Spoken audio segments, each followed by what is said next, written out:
cooking up here some celery, onions, and garlic. And what I'm doing is I'm making like a, extra ingredients for the stuffing that I'm going to put into my whole chicken. I'm going to actually make some whole chicken, baked whole chicken for the first time stuffed.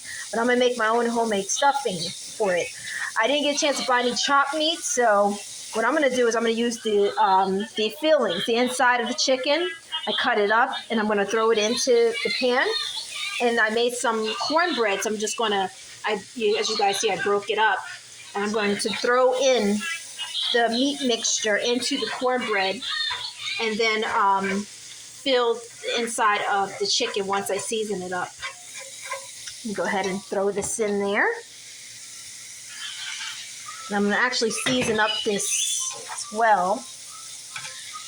And I have it at level 4 because I want it to slow cook a bit. I don't want it to cook too fast. We'll see how this turns out. I've never actually made a whole chicken before. And I'm curious of how this is going to come out. I never used the insides of the chicken ever to make like a stuffing. So I'm going to actually put in Badia Complete Seasoning. Use my right hand.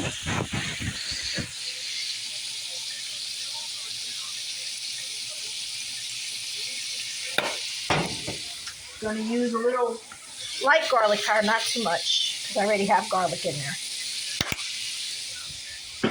Black pepper. You could put salt in there too, but I'm not going to. I'm not really that crazy about salt. And I'm using this, so this already has salt in it. So the adobo.